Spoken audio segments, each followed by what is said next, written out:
Blib, blib, blib, blib.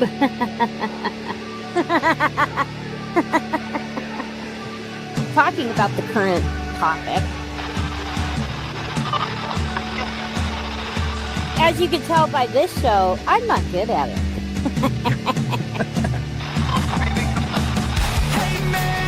Where's that money coming from? Nobody asked that. But I wanted to bring up something first. Ding, ding, ding. You know, this is why we can't have nice things. It's really important to know what's going on. I'll probably get in trouble for saying that. I am a believer of the Rebel Alliance. Here's another distraction for you. This is definitely a shit show. And it's a good question who's running. Okay, we're getting down to the nitty-gritty here. You want it all, but you can't have it. Yes! Wow! Look at that.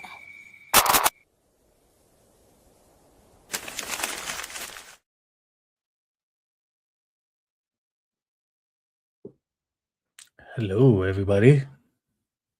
Everybody, there's me, the Double M's, and there's two other people in here. I see you. It's Sunday.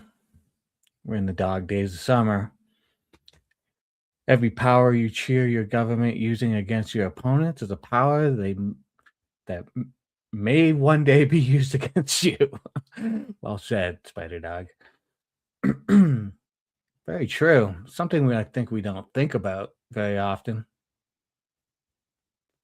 We know it as individuals, how we treat other people. It's like, how we might get treated back or how we might treat other people in our lives. Hey, Glock Loaded, what's up, man? Good to see you. Looks like it's quiet here today. That's okay. I'm going to yap, see if some people come wandering in. Can't expect it to be packed in here every Sunday. Maybe it's because I didn't put Dick Bag on the thing. I don't think he's going to be here today. I don't know if he's going to be here today. I sent him the link, but it's dog days of summer. We're just going to yap. I'm going to yap for a bit, show some things. It's been hot here. It was like the hottest day yesterday by far, 35 degrees.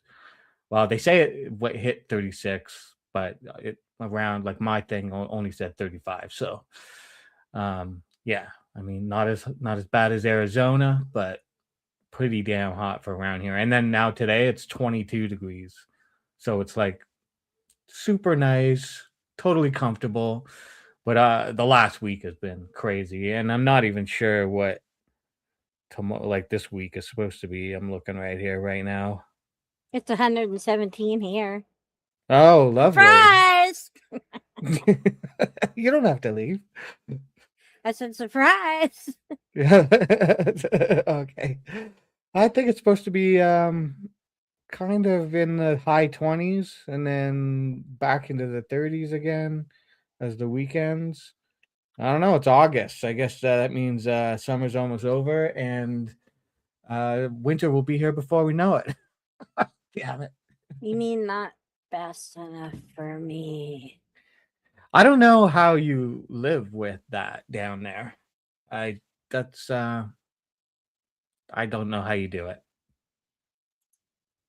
Air conditioning, lots of it. I know, right? But it's just like, whew, that's just rough. Like that's like hell. Yes. Yes, it is. So But, I mean, I'm at 47.2 Celsius. I mean, we're at, yesterday I was at 35 and there was a few moments where it's just like every time I moved, I was like, I'd sweat bucket, like all my just a little movement and like sweat's coming out of me. But I guess you climatize, right? You live there, so it's your body gets used to it, and to a point, I guess. Yeah. Yeah. Um, and of course, all the fires everywhere. We even have one not far from us. Oh, So really? if the wind blows just right, it's blowing the smoke to where we are. Yeah, yeah, for sure. I just saw in the news that there's like something like another six started up in BC, so that's Oh, no good for jeez. them. Um, No. the last week has been pretty decent here. Like a couple of days here and there that were a little bit smoky, but not as bad as it was like it was 2 weeks ago. So, and then I know out in Ontario and stuff, it's still all going up out east. Yeah, it's just seems to be like it's the standard now for our summers. There's not really much else we can expect except that. It's like Yeah. a constant every year now, unfortunately. But that's where we're at. Yep, So I hear you. so I got a few things I want to yap about. I mean, it's just you, me, and Glock, I guess. That's okay though. So somebody It might watch happens. replay. Oh, there's Dickbag. Hey, There's Dickbag. He might come up. He might not the come up. dick I don't bag know. effect. Whatever he wants to do. I'm digging his new video. Oh, it's great. I mean, I showed it to I'm my wife, and totally digging it. yeah, I showed it to my wife, and she cracked up. Like she's loved it. She loves Beetlejuice, so all the little Beetlejuice parts he used, she was just like, Yes. she was dying with it. She thought it was great. I'm like, it's like that's I'm not Dickbag for qualified you. enough. Well, and the thing is, it so perfectly explains, shows that cognitive dissonance. Oh, totally. It's Um, all the clips are just kind of add to the funny of it all, but when you yeah, listen to it, and it's like I don't know if people realize, but like I know people who saw the actual clips and stuff know that that was actually what they were saying, but like that's actually Todd's words. He was saying those things. And when you see it separated from him actually doing it and in the way Dickbag presented it type thing, you kind of go like, there's no way that this could be real, but it's real, well, Like the images aren't like, Dickbag played with it and it just to make it more palatable, but yeah, it's real. what I'm digging about this is he put Todd in Alec Baldwin's outfit because Beetlejuice himself is too smart of a representation. Yeah. And then I'm sitting there thinking, putting him in Alec Baldwin's outfit is kind of giving him more credit than I think he deserves. Yeah. It's just, yeah, very sad over there. Yep. That's Todd's Well, life. and the other thing too, and I definitely want to expand upon this at some point, is do you see how quickly he just exploded on her and became so insulting? Where when he's having these conversations with other men, he'll eventually get there, Yeah. but it's so much slower. But if it's a Yeah. woman, I mean, he has absolutely zero respect for women. He is such Oh, a totally. complete douchebag. He does not believe women should be able to question him or that Yeah. they're not on the same level, right? So, yeah, he gets very upset if a woman starts to do that, question him or push back on his bullshit. And she was doing Yep. great, like because she Oh, had his yeah. number. She fully held understood up what her she was own. dealing with. Yeah, totally. Even when she started to get frustrated, she was still holding her own, and you could still understand her words. Yeah. Oh, totally. Oh, he did. Did he say that? Yeah. I mean, he says so much. Like, a lot of it goes in one ear and out the other for me. But well, there's so little intellect there that what little he has, when it runs out, and it runs out quickly, he's got to then resort to gimmicks and insults, because it's all he's got left. And it's his reliable go-to. Yeah, totally. And like, he, when she held her own, when she started to get sort of like, raise her own voice and get into it. But that's exactly what Todd wants you to do, because as soon as you do get to that emotional level, he can point his finger and go, aha, see? And it's hard. It's hard when you're faced with that sort of level of like just ignorance and condescending attitude, to not go to that place at some point. Because I mean, she held her own and she was being cool, but then at some point you just got to go, come on, man, like you're being an asshole here, right? Sorry, Bear, it's not an open panel. We don't really do open panels. It's free for all. Yeah, exactly. Double M says, if you want to talk about something, you can just post it, type what you're thinking about, and we'll talk about it. We'll look it up. We'll like do whatever we can to see what you're thinking about.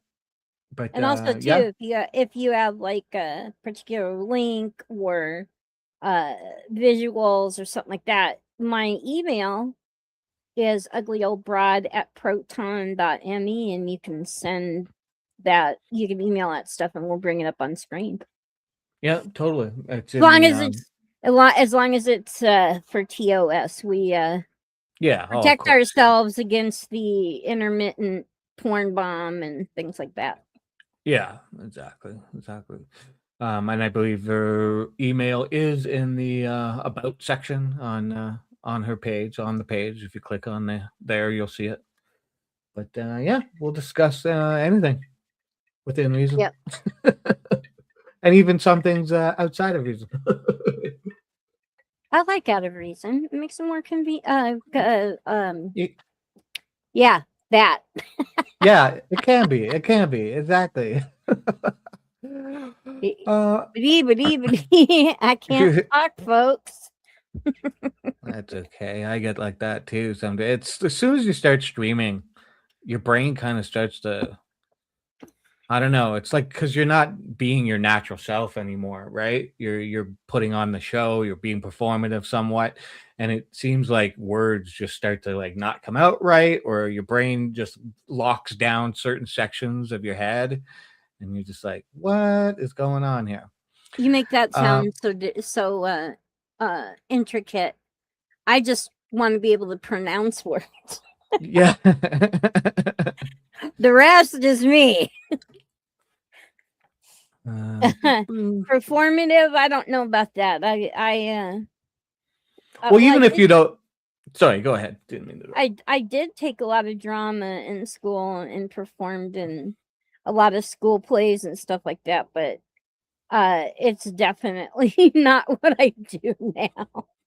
I understand, but I mean performative just in that way that you're kind of, you're on the spot, right? We're on a stage suddenly, so you're not really, it's not like just a normal conversation sitting at a table having a coffee together, right? Like suddenly we know people are listening and that type of thing. So we do kind of change a bit. I think it's just a natural thing that happens, whether we like it or not. But if you ever meet me in real life, you will realize that I'm that lazy that I just remain the same.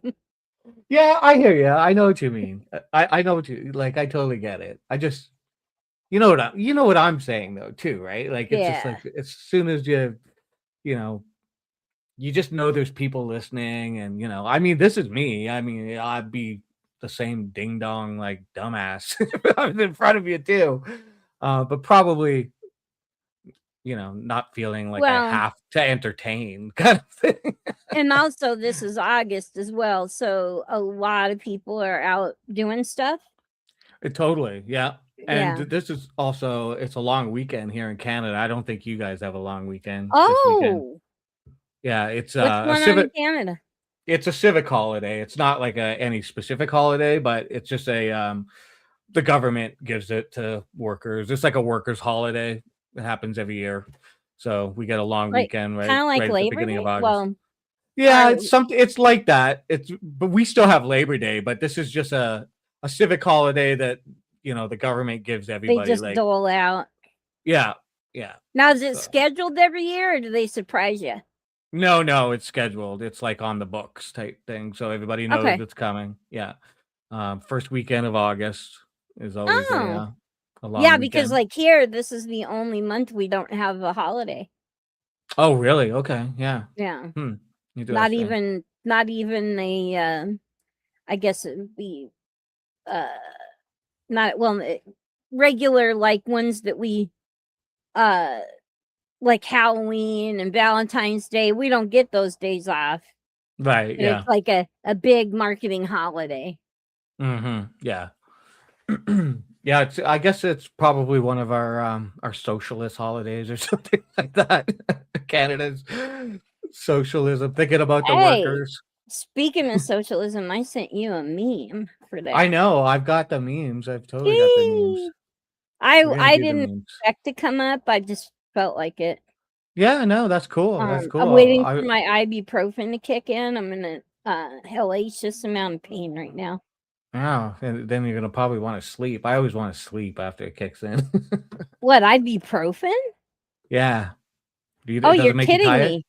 Really? No. No, it No, makes me tired. ibuprofen is an anti-inflammatory. Yeah, yeah, totally. No, it doesn't. Well, a lot of things that supposedly make people tired don't make me tired, like Benadryl does Oh, not wow. Yeah. does not make me tired. Yeah. I wish it would. Uh, I think it is. I can't remember if it was I think it was Benadryl here. Like you used to be able to get it with codeine in it. You can't anymore. And That yeah, the was code. Tylenol here. Oh, okay. Yeah. Codeine just, I'm I'm in the wrong. allergic to it. I'm allergic to codeine as well. I was about to say, oh damn, I'm in the wrong country, but opium doesn't do anything for me. Interesting. Yeah.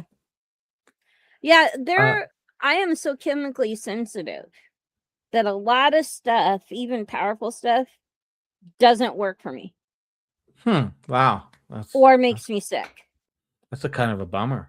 Yeah, so about the only painkiller I can take that actually has an effect is not even a painkiller, and that's, ibuprofen, which is an anti-inflammatory. So if I have pain that is not being caused or made worse by inflammation, yeah, I can't take anything. Ah, that sucks. Well, what's Uh, awesome about it though is if I've been hospitalized and I have like a surgery and they want to give me a painkiller, I usually don't need it because by the time I go in there, I'm pretty pain tolerant.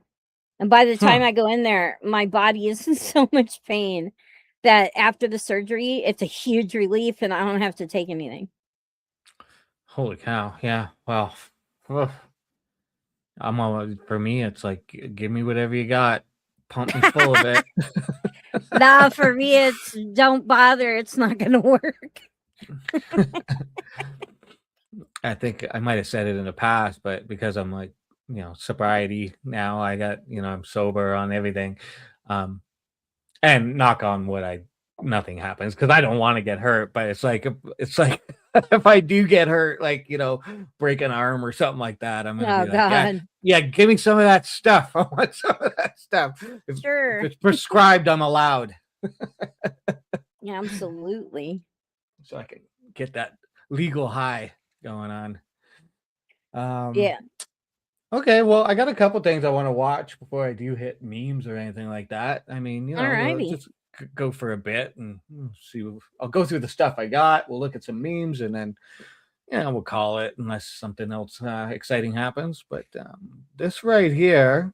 So I was talking to my wife a couple of weeks ago, and with everything that's going on with the Canadian U.S. trade relations and Donald Trump threatening the 50% tariffs, which are coming in less than 10 days now, which are probably going to hit. And,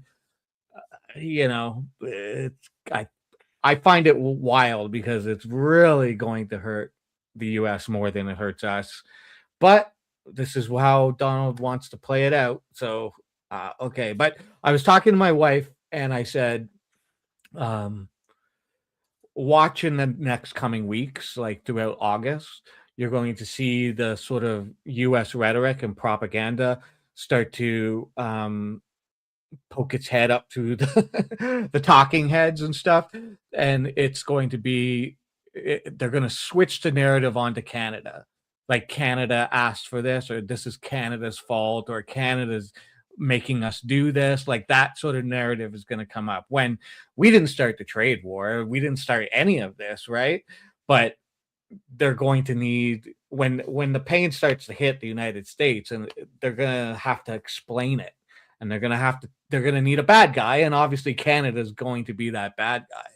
And sure as shit, I woke up on yesterday morning, and this is what I saw. So this is the first one, and I'm going to document them as I see them. Wait, what's Wyatt doing talking about? Oh, is Wyatt in chat? What? But that guy looks like Wyatt. Oh, I see what you're saying. Yeah. A little bit thinner than Wyatt. Sorry. No. It was over my head at first. I was like, Wyatt, what's she talking about? I've been doing that to you quite a bit recently. No, that's, I know. That just me and my dumb brain. Yeah, so here's the first one I've heard so far, and I'm going to document them because there's going to be more, guaranteed. There's going to be more of this going on. So here we go. Have a little look at this. Perspective, and I'll put my let me start that. question, I guess, from a Canadian perspective, and I'll put my always present Canadian hat on here when I say this, is how does picking a fight with Canada solve any of this? Well, I would say, first of all, there is a tendency of everyone who is on the wrong side of a controversy when there's a change, right, to think they're the only target, right? And right. Everybody, that's a human nature, and that's what it's always going to be. The reality is that the Chinese also feel that way. Yeah. And the Europeans more or less feel that way. The Mexicans do too, but their president is very clever. And you could go through a variety of other countries. So what you're saying is it's not us, it's you? Well, what I'm saying is we're changing. You like that, eh? Their president's very clever, eh? She's the clever woman. She's a clever woman. No, I'm saying that this guy is making the assumption that everyone else feels like a victim when our president here in the U.S., the way he talks about other countries, yeah, I think they have a valid grievance here. I agree. Because he doesn't do anything but talks, especially about Canada, talk shit. Yeah. Exactly. I agree wholeheartedly.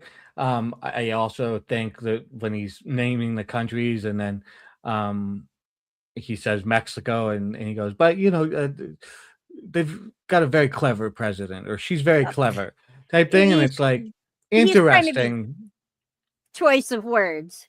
Yeah, it's like he's trying the woman, the woman's clever. Clever my ass. She's educated, she's smart. Yeah. And she doesn't put up with Trump shit. Yeah, exactly. Clever. Yeah, because you can't clever. You can't stand the idea that you'd have to give a woman credit, because if you do, you're gonna piss off dear leader. Yeah. Totally. And you know, he wouldn't speak that way about any of the men, the male presidents or prime ministers or whatever around the world. He's talking about them as countries, but in Mexico, oh, she's clever. Like she's just, yeah, you know. Yeah, make me a sandwich, right? Exactly. That's What an like, ass. why would you single her out like that? Like, you know, because you're making a point. Aren't Even if it's aren't the other leaders of those countries clever? yeah, right? Like, you know, of course. It's, you know, even if he's doing it unconsciously, he's doing it because he's one of these guys for sure. He's a piece of shit is what he is.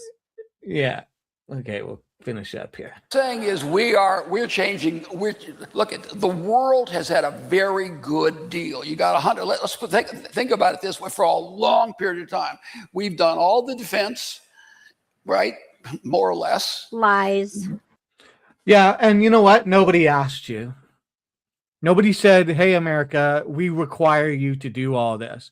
You took the positions, and when I say you, I'm talking about Yeah. United States, right? Got it. Obviously.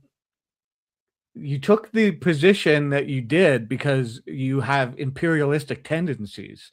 You want the power. You want to run around the world and do these things and play policeman for your own personal interests. Nobody's like oblivious to this. You're not doing it because it's like we're gonna bring peace to the world. That might be this overarching propaganda that you can feed the people, but come on, like you have imperialistic tendencies, and that's why you're doing it. But let's not forget nobody asked for you to be doing this. You just did it. So. Nobody asked, and on top of that, it reminds me of the Strait of Hormuz. Getting it closed and then asking allies to help him open it. Mm-hmm. Our government inserts themselves into everything and then is offended when nobody just up and volunteers to be a piece of shit along with our country. Yeah. And also like when that happened and like sort of like not just asking other countries, but turning to NATO and saying, why aren't you guys helping? I thought we were a team. When it totally goes against the whole premise of what NATO is. NATO is not a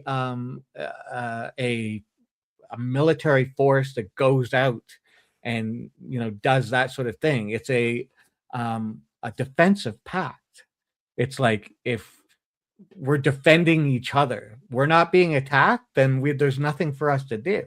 If we're being attacked, then there's something for us to do. So there's no reason why NATO itself would run, the countries involved in NATO would have any obligation to run and help the United States in Iran. Yep, exactly. Mm-hmm. And that was a voluntary. He chose to do it when they posed no threat to us. Mm-hmm. And even if they did pose a threat, it could have been handled much differently. Oh, for sure. And now we're committing war crimes by blowing up their desalinization plants. Yeah, and I mean, this was supposed to be a 2-week war. That's what it's gonna a couple of weeks. It's gonna be a couple of weeks. Well, 5 months now. 5 months. And like, the money, now they're asking for what, another $30 billion, give or take, because they're running out of munitions and all kinds of stuff. Oh, yeah.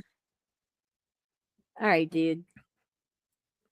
I want to vomit on this guy. Sorry. Okay, I'll finish up here on this one. At least vastly out more than our proportionate share, and we've transferred wealth overseas. When you think of a number, if you think of the world GDP, it's been about $125 trillion. Our deficit is 1% of world GDP. I mean, the world is not an exaggeration. The global economy is moving because we're transferring our wealth overseas. Now we're Lies. generating other wealth in our own ways and our own thing, but the reality is we're transferring wealth overseas. If you're on the other side of that and you've had a good deal now for 70 years, and somebody says you've got to change, it's never going to be easy. And so for sure, Canada is going to feel that way. I would say is Canada the biggest problem? No. Is it the second biggest? No. Is it a problem? I would say yes. It clearly is a problem. Lies. All right. First of all, as far as us transferring our wealth overseas, well, yeah, if we wouldn't have had such a brazen and open transfer of manufacturing and stuff like that. Mhm. Yeah. The people here did not ask for it. No. And there's a difference between, like, if you look at the economy in China and you look at the economy in the United States, and you look at the numbers, and it looks like, oh, the United States has way more, like, a larger economy than China. Well, it looks like that on the numbers side, but you're comparing apples to oranges, because China is a goods and services economy, and whereas the United States is not. The United States doesn't manufacture very much for the Not world. anymore. Not anymore, right? And China does. China manufactures and provides services all over the world. So they're very different economies. Now, sure, you on paper you look and you go, yeah, America has more money, and that's essentially what he's saying there. We're transferring our wealth. Yeah, you've got. Yeah, it's almost like you could say it's like the United States is like the biggest offshore laundering account in the world as a country, because that's what you guys push money. You push money through investment and all that. Like the stock market makes all the money move all around, and people invest and invest and invest, and it's really just all numbers and machines and paper. You're not producing anything per se, right? Well, Whereas, now, one good thing about us transferring a lot of our manufacturing, I should say, Mhm, automakers, get, their parts manufacturers, stuff like that. One good thing that it's done is smaller companies have been allowed to sneak in under the wire and start up. True, yeah. And become successful. One of the ones that I look at quite often is the guy. I think he came from Turkey or something like that. The guy who started Chobani Yogurt, Mm. where now he has taken 10% of the company, and the employees own it. Oh, yeah. Things Totally. like that.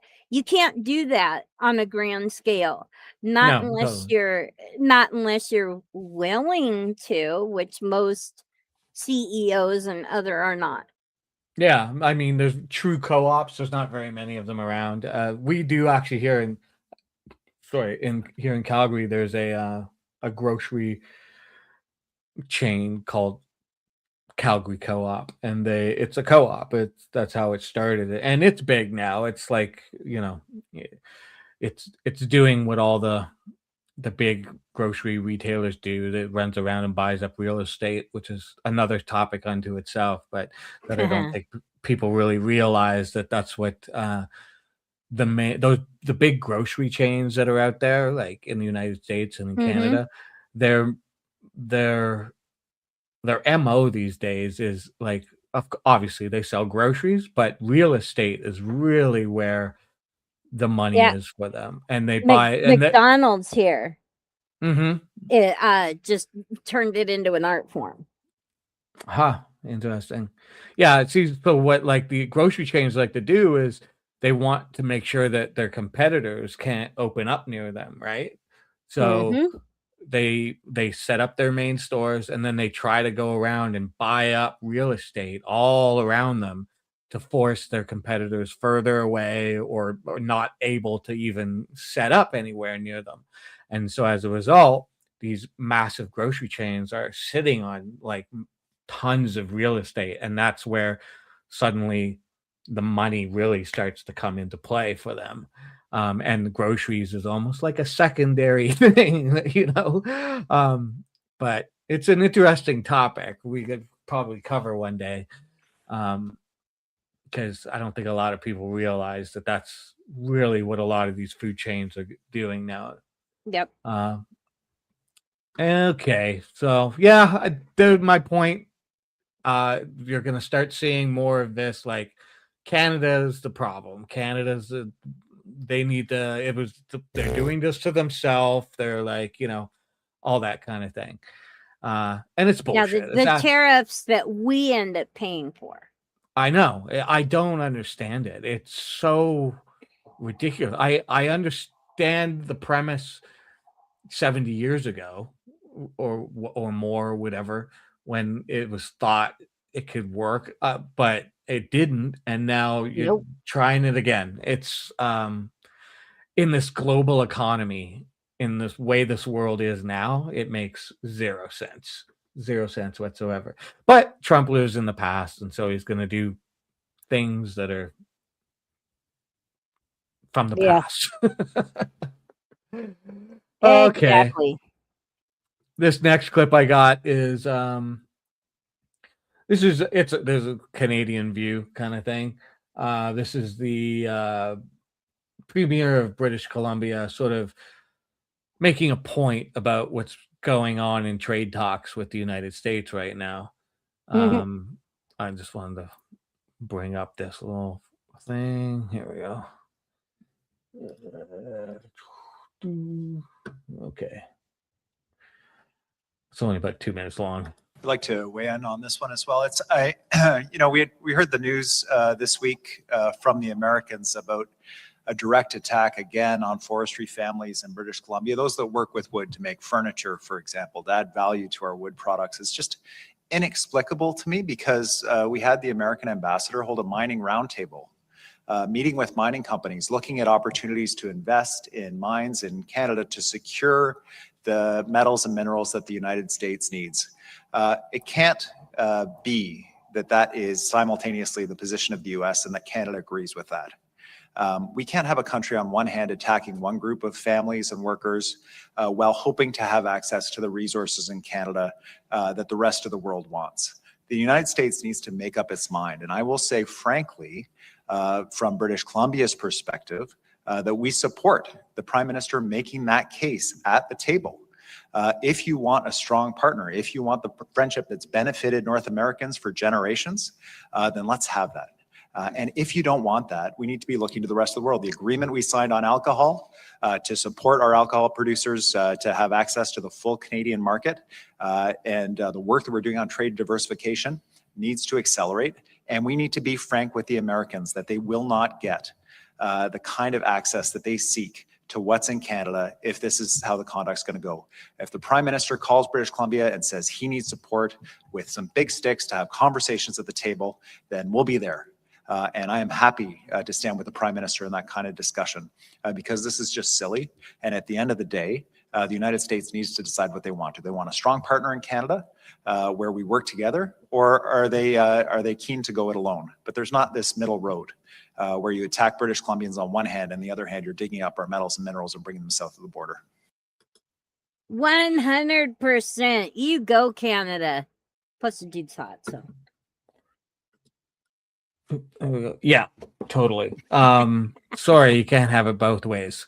I ended up getting audio going in my ear because the thing started playing, and I was like, oh, damn, what's going on? Okay.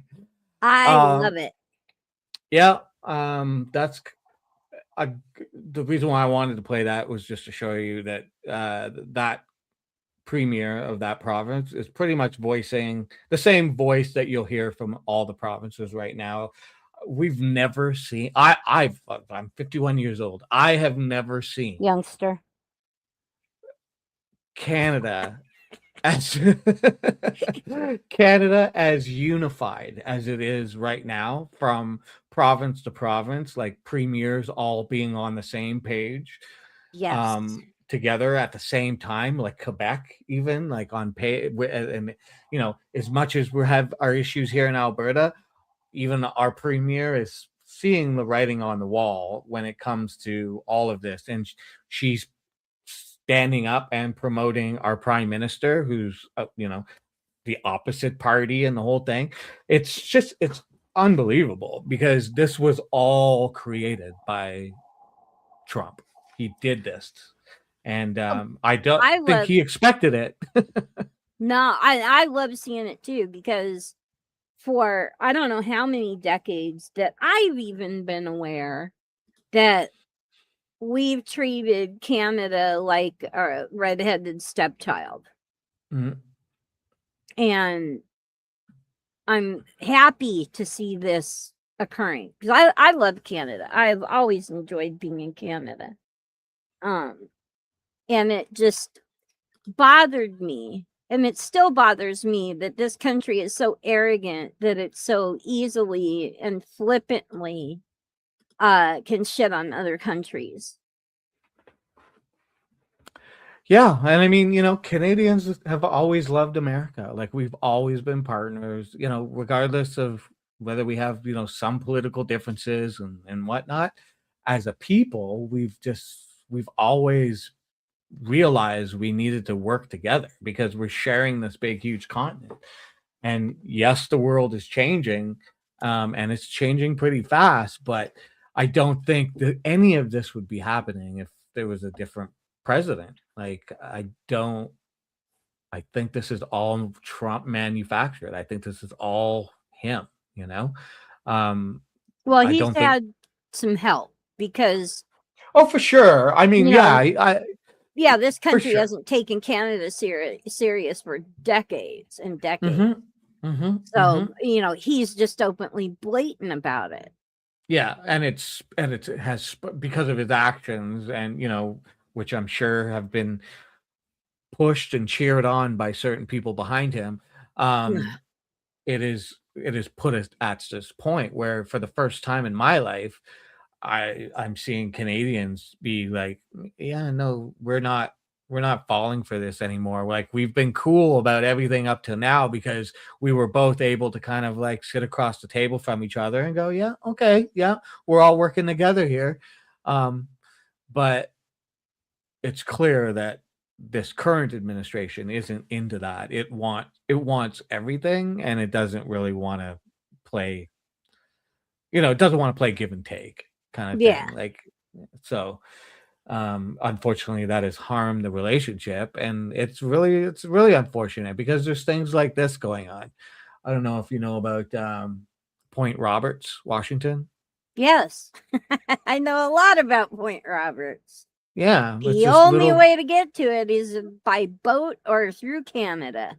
or through Canada. So you have to cross into Canada, and then you have to cross back into the United States if you want to get to Point Roberts, or get in a boat and get there yourself, kind of thing. But Yep. that's the only way to get there, and it's an American town. It's literally just a town on the tip of this little area that you can see right there, Yep. below Vancouver, so south of Vancouver, and it's not doing well. It's not doing well at all. The pandemic really did a thing on it. It relies on Yeah. so much Canadian money, and people coming from Canada down there for a whole host of reasons, that the pandemic hurt it. And then now the 25% tariffs that were added, there's businesses closing down. Yep.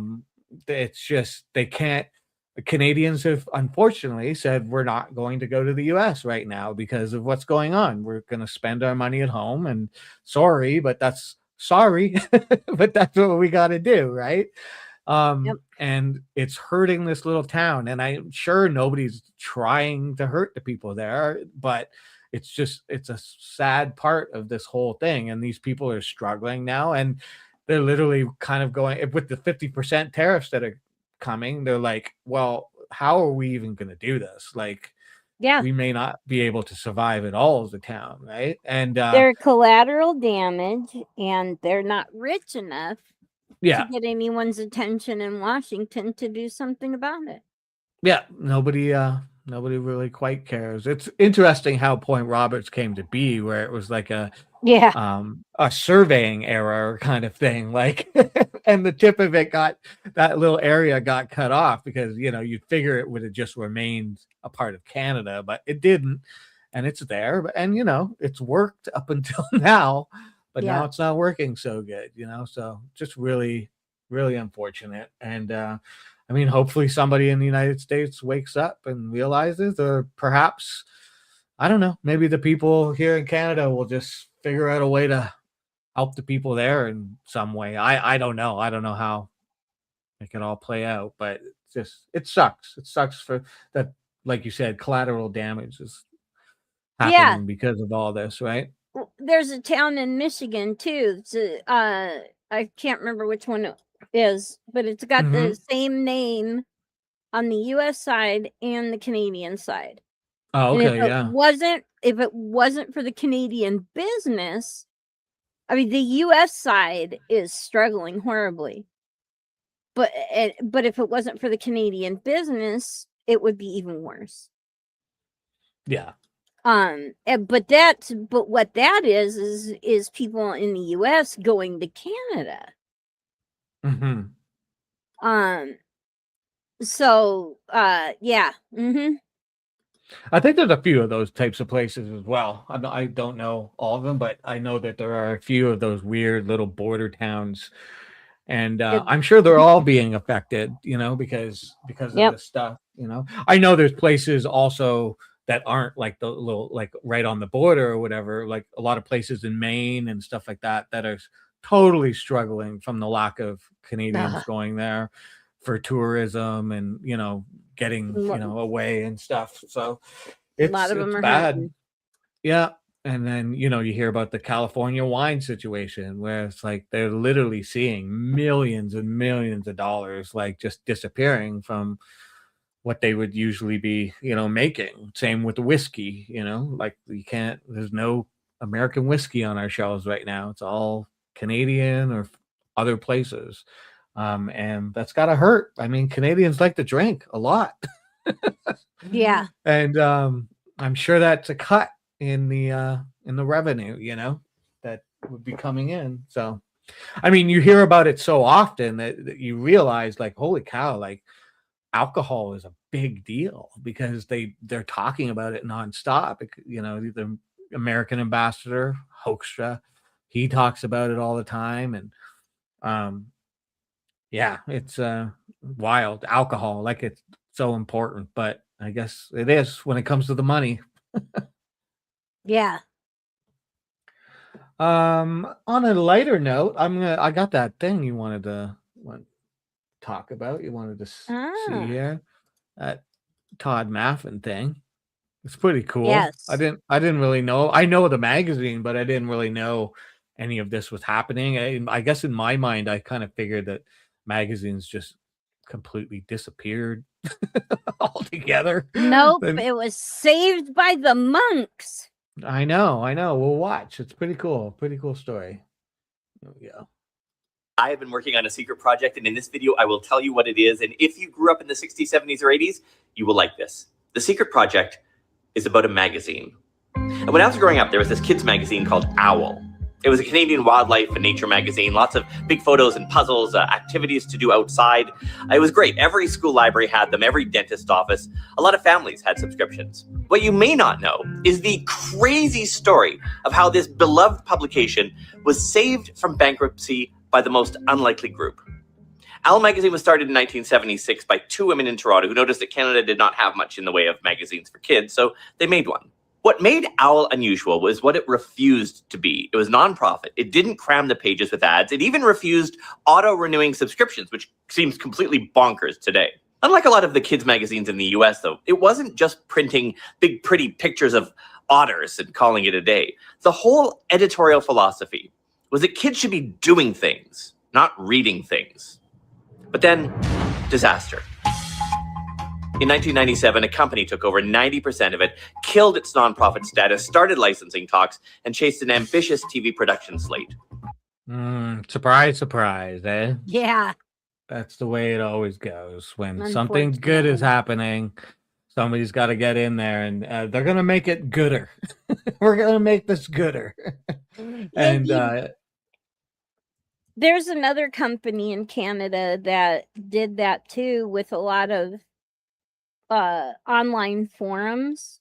They bought the forums and commercialized them and just totally destroyed what kind of community there was in those forums, and they Right. just died off. I left 3 different forums because of the same thing. It just totally Ah. changes the atmosphere. Yeah, exactly. Like if somebody comes in, they see money, they don't really understand what it is they're buying. They don't understand what the community behind it is and what's actually happening. And then so therefore they don't have their vision is different than what the people using it is.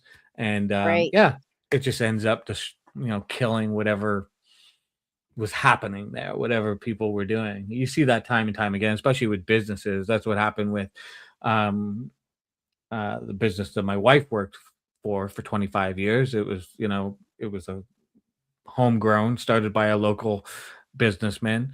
In like 1979 or something like that, 1976, I can't remember exactly. And he grew it into a major business that was known here in Calgary. Homegrown, people knew that everything was local, all that type of stuff. And then he's older. He got to a point he wants to sell.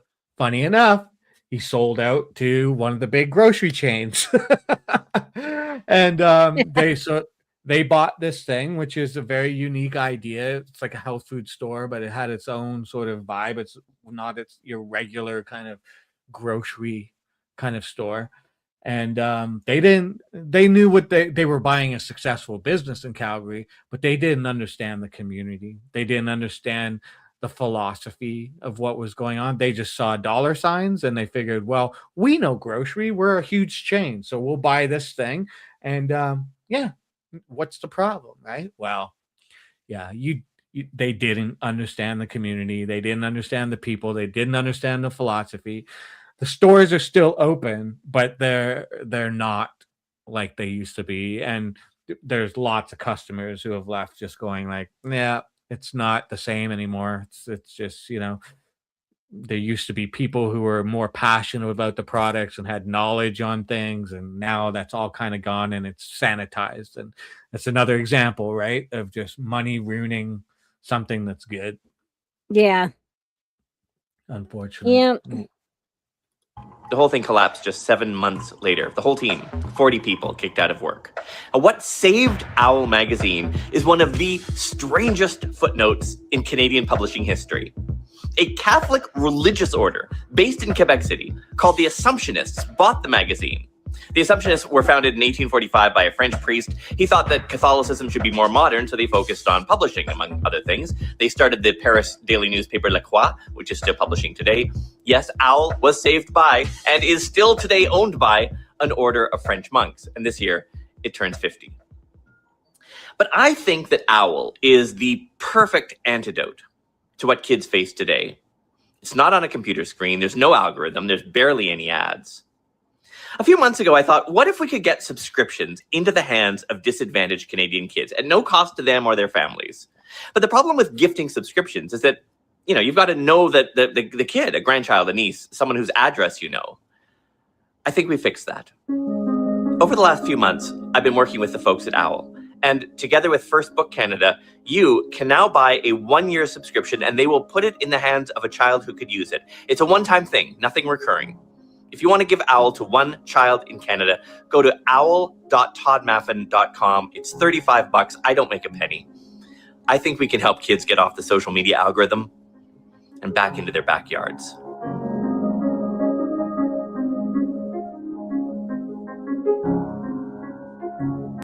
Yeah, I love it. Yeah, that's very cool. I mean, there needs to be more things like that. I love it. Yes, there It's, needs to be more. I mean, we just kind of got to get back to a little bit more analog, like reading, getting outside. it's I was talking to my wife about this. So, like, you know, I'm into Dungeons and Dragons. I don't play, haven't played in quite a while, but you know, I grew up with it. I played it, loved it. I love the whole storytelling, the concept of it, everything like that. Well, it's owned by Hasbro, and now, Ah, yeah, well, Wizards of the Coast was bought by Hasbro, and so Hasbro is the company that owns Wizards of the Coast. So essentially, Hasbro owns it all, and they've slowly been hacking away at it, and you know, doing that thing where it's like they don't get it, and so they're like ruining it for everybody. And one of the ways that they thought they wanted to ruin it, one of the problems that you can see a company like Hasbro has with the way Dungeons and Dragons has been sort of played by people is that so you need a set of books. You have a Dungeon Master's Guide, you have a Player's Handbook, and you have a Monster Mhm. Manual. Three main books, right? If you're Dungeon Master, or if one person in your group has all three books, or three people in your group, each one of you has one of those books, you can play the game. Nobody else needs it, you know, any of the books really. If as long as you have those three books, you can play the game. Now, if you have 12 people and you have one of each of those books, all 12 people can enjoy playing the game. That's Yep. just the way it goes. Hasbro doesn't like this, right? Because Hasbro's like, well, how do we get we want everybody in the every one of those 12 people to buy the books. We don't want everybody we don't need them sharing the books. We want each one to have a book. So how do they get around this? They come up with the idea of, well, what if we, number one, start making the books digital? Like, we'll stop printing the books and make people have to buy them digitally. So Oh, now geez. so what happens there is, okay, so sure, maybe one person can buy all of three books digitally and still run the game. Part of the fun in Dungeons and Dragons was like, you know, a DM might say to a player, if they didn't have a book, here's the player's handbook. Take it home and like work on some of your character stuff over the week until we play again and stuff like that. Well, now if everything's digital, you can't do that. You can't Right. hand a book to somebody. Now that person is, if they want to do anything outside of the group when they're not playing, they're gonna have to go get the digital copies. And number one, this just goes against the whole socialization of what D&D and tabletop gaming is about, right? I understand why they're doing it. They're greedy. They want to make more money, and by not having to print books, they're actually saving money that way. But it hurts the game. But then here's the point why I'm bringing this up, because of what we just watched. What Hasbro is saying, because Dungeons and Dragons is being played by children, like kids and adults alike. Yes. What Hasbro is saying to parents and to kids is, you know what? Stick your face in the screen. Get the digital version of it. You want to play Dungeons and Dragons? Stick your face in a screen. That's how you're going to have to play Dungeons and Dragons now. You're going to have to have the books on a tablet or on your phone or on your computer. And we want you on a screen. And it's like, wow. Like, no care in the world about screen time for kids and stuff like that. It's like, just money. That's all they care about. And you'd think a company that's like supposedly, you know, cares about kids in the sense of, you know, making toys and stuff like that would have some sort of moral standing on, like, maybe we should, I know you think, but maybe we should be coming up with ways to help kids not have their face in a screen, you know? Let's get them playing Dungeons and Dragons, but let's get them reading books and all that. Nope.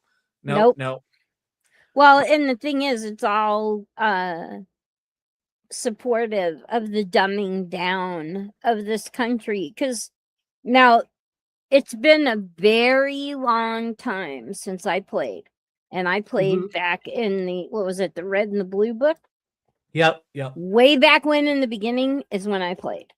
Yeah. And our dungeon master would lay out these beautiful maps that he had drawn. For sure. And then our characters, and another gal that was involved, she did all this kind of elven artwork and stuff. It was Fun. amazing. The Yeah, amount of that's creativity that went into our gameplay before we even started to play the game. Yeah, exactly. And the kind of skills that you needed to create these maps and stuff like that, all educational. Yeah, for sure. All going into the deepest depths of your imagination to create your character backstory, and all this Mhm. stuff. We're not allowed to think that way anymore. Yeah, I know. This It's like, country, and I'm only speaking for this to this country, because I don't know what other countries are doing, but this country to me is doing a online version of what Pol Pot did, and that was to get rid of the intellectuals and stifle education, in support of a total, complete working class. We Mhm. don't need your brains, we need your manual labor. Yeah. Well, and I think that's happening, and because of capitalism, it's a working class and a consumer class, right? Yep. So they're still gonna want you obviously to work, but they need you to consume, and that's why, And like, look that's at the capitalists that are doing that to us. yeah, We and are if not you the capitalists. when you look at like how, like, the movie industry with all the like superhero movies and all that Oh stuff, God. so much of that is like prefab formula. Like, you don't have to think. You know what you're paying your ticket for when you go to see these movies. You know how it's going to begin, what the middle's going to be, and how it's going to end. Even if you don't know all the little specifics, you just know what you're walking into. There's not going to be anything that makes you go, wow, like that just opened my eyes to something, or I just learned something. It's all just like this dumbing down of like, come watch the flashy things on the screen. And um it's really unfortunate. I mean, every once in a while you get to see a movie that's not like that, but for the most part, the mass capitalism and the push of like, IPs and stuff is all just dumbed down, cloned product, the same thing over and over and over again. Don't think too much, just buy. Just, you need this, buy, you need this. Yeah. And we don't. We really don't. I'm trying to find this video. There's this channel here on YouTube I very, very much enjoy, because it's a coloring book version of things. Mhm. And it's called The Infographics Show. And they did something recently. Crap, where is it? Because they put out videos every day, so Yeah, there's lots. Okay. maybe I passed it. It was on, I can't remember if it was on, who does Spider-Man? What, DC Comics? Marvel. Okay, Marvel. It was either Marvel or DC they did the video on, and describing how it's a psyop. Oh, I think I saw something. I might have saw Ye- that in my feed as well. Yeah, I gotta, maybe if I can use the actual word. That's interesting. I wonder what angle it's taking on that. The like, Marvel, oh, this was 11 days ago. The Marvel Cinematic Universe is a psyop. Oh, well, yeah, that I could believe. Like, not the thing, not the characters themselves. Like, they have, they came from, Stan Lee and all that. But the current Marvel universe and everything that's being done, I could totally see that. I mean, I think it's definitely ruining movies. That much I know. It's dumbing people down on what they think is There's a acceptable link to it. entertainment. Oh, cool. Yeah, check it out because I was like, whoa, that is so weird. And I'm not into like Marvel and DC. I mean, I enjoy to watch some of the movies. Mhm. But I don't get into like the universe stuff. Like my husband could talk about it. I cannot. But yeah, I was like PSYOP. I was like, holy crap, I need to watch this. Interesting. Yeah, I'll definitely check it out. It's there's Yeah. so much money. There's so much money behind all of it that I'm sure that fact alone means that there's people using it for their own needs. You know what I mean? Like Yeah. it putting ideas out into the heads of kids and people in general. Anything that like can capture so many eyes, right? Get so many asses and seats and eyes on a screen.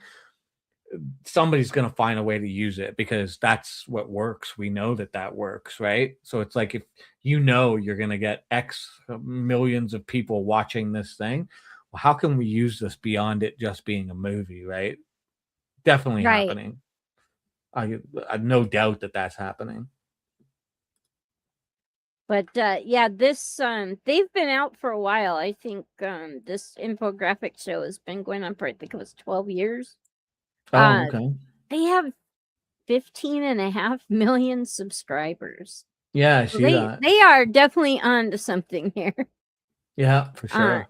And the topics that they do are, you know, all over the place, which is great. Well, that's good. Yeah, they're doing different things, So, covering you know, different topics. not tooting my own horn, but give them a check out. Yeah, I will. I For definitely those will. of you that are going to be, those of you watching this show later. Yeah. All of you watching later, right? That aren't here right now, but are watching later. Like Yeah. Oh, and as we say one that, person watching right just- now. yeah, and they just left. Like you're probably the other person that's watching right now. Anyways, I'm Yeah. having fun. Whatever. We'll do the. I wanted to not cover, just mention this, and then we'll do some memes and get out of here. But this is and messed the up. video, The video. Which video? the one that, wait a minute, hold on a minute. Oh yeah. Oh, the video. Yeah, we have to do that too for sure. I have that. Yeah. This year, what the hell is this? Idaho fast food restaurant shooting, 3 dead, 7 injured. In-N-Out Burgers happened yesterday. What the hell? I know. Some guy walks into an In-N-Out Burger and just opens fire on people. An In-N-Out Burger. Like, what is that about? Like, I don't even think the dude is dead. So I don't even know. You mean the shooter? Yeah, the shooter's dead. Okay. So I don't know if we'll like get an answer. Are you kidding me? This is just another tool that is being used for either side of our political spectrum to point fingers and blame the other. Mm-hmm. I mean, that's how it'll be used for sure. Yes, it's been that way since this started going on in the early 80s, when it was a phenomenon at that point. Yeah. You know, now it's regular business. And do you think our government wants to actually do anything about it? No, because if they did, they'd take care of the actual problem. But it's too convenient for them. It helps to with use. the divide. Yeah. Yeah, because on one side, we got to do more gun laws. We got to take guns away, stuff like that. And on the other side, Oh yeah, and they I hate to tell anyone this, but the NRA and groups like that have so little to do with this. Mm-hmm. It is the stirring up and the propagandization from our government that keeps us divided and fighting each other. Way more effective than the NRA, especially if what's his face is still running it, who is a complete tool. They just don't. But as Yeah, soon I as you mean, throw in, oh, the Dems are trying to grab your guns, or the Republicans, they want to just be able to kill everyone. There you go. That's all they need to do. yeah, it divides people instantly, and then because it's actually all rhetoric and like it's hyperbole, and so once you throw hyperbole and rhetoric all in the soup mix of the real issues, there's no talking about the real issues because now it's anger and emotion, and you're never going to get anything done at this point. Right. I just don't understand. I mean, what is why was this guy like? Why an In-N-Out burger? What was it with this guy? But Well, like I said, it's a probably never very know. very at least in Southern California there was one by where we were at, and Mhm. it was busier than anything around it. And also too, because the people get lined up in those long lines going through the drive-through, so much so that they actually send people out with little tablets to take orders. Mm. So people are trapped. Mhm. It's like fish in a barrel. So that's another way fast food will kill you, people. Apparently. Yeah. Ah, unfortunate. I mean, I could probably cover multiples every week if I wanted to. I saw that yesterday and just no answers. Just a guy went in, shot up, killed people, got dead himself, and that's it. Like, I mean, you're just not going to learn anything else. And Nope. there's a story there. There is an actual story there, but we won't find out. It's a one-day news story and then bang, gone. It's unfortunate. Yeah, and what's unfortunate is we have allowed our government to have so much power over us. It's not we the people anymore. Mhm. It's they keep us fighting, and then they just rob us blind. Yeah, essentially, it's people get themselves in power, and they get to be a part of the exclusive club, and you don't, and they will enrich themselves via the American people, and that cycle will just keep going and going and going Yep. and going. Yeah, It's because it involved the solution involves actually caring for one, and it's not very profitable. nope. And it involves like having to tear down the sort of brainwashing propaganda that has been Mm-hmm. put into your brain since you were born as an American, like all the things, the way America is. And that's like killing the sacred cow, right? Like you can't do what? What? You can't, no, you can't do that. You can't touch the Constitution, and you can't, you know, change what I've been taught my whole life. Like you're changing our identity, but it's a complicated game, and it's probably not likely to change because it's probably likely to fracture before it changes for the better. But Yeah. Yep. Mhm. It's a sad thing because Mhm. on one side, well, actually on both sides, they're not willing to actually take care of the despair in this country. because then it would involve them giving up, like you said, their sacred cows.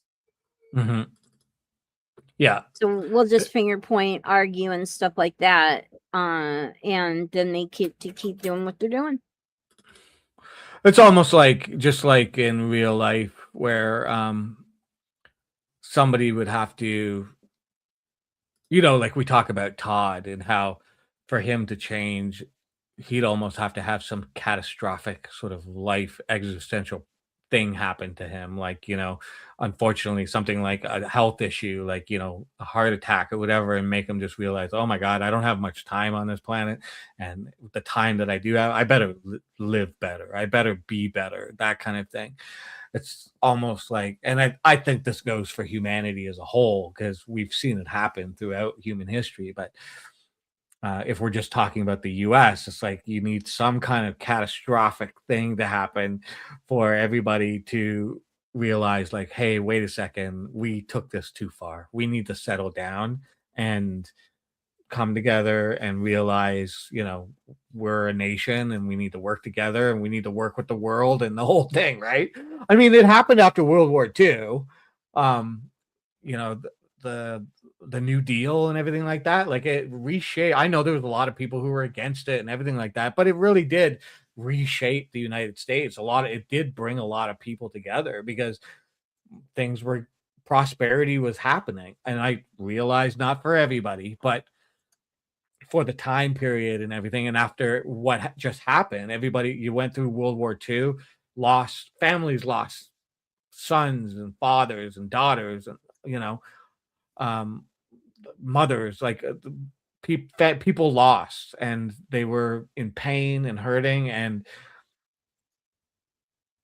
the United States needed to rebuild. And Roosevelt kind of was smart about it. It's like, infrastructure, let's get people moving. Yep.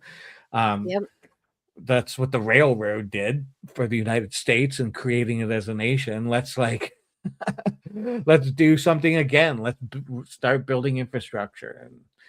And pros and cons, obviously, and it didn't work for everybody. But point being, the United States probably needs an existential thing to happen to them that makes them realize that, hey, we can't keep going like this anymore. But Yeah. we'll see. We'll see. Yeah, I don't know where that conversation goes. We probably go on all day about it. You want to look at some memes and then we'll do your video and then get Yep. out of here? Yep. Okay. That sounds good. We Since got a bunch of memes. it's just you and I think. Yeah, no, we got 3 people. There's 3 people. Oh, we in do? here. Okay. Yeah. They're not chatting, but that's okay. They're coming in and out. It's a slow day. Dog days of summer. Everybody's hot and tired and that kind of thing. And Sunday, you should be enjoying your Sunday away from the screen. I'm not offended. No, totally. I'm not offended either. It's all good. Like, I didn't have tons to talk about anyways, but I wanted to show a few things, and I don't know. This has been pretty fun. I'm having fun. We'll go through some memes here. What do we got? I don't know how you argue that Saudi Arabia can have nuclear program, but Iran can't. The majority of the 9/11 hijackers were from Saudi Arabia. That's insane to me. I know, right? Like,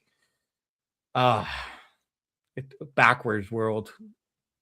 Remember when 9/11 happened and they tried to point fingers at Iran right away?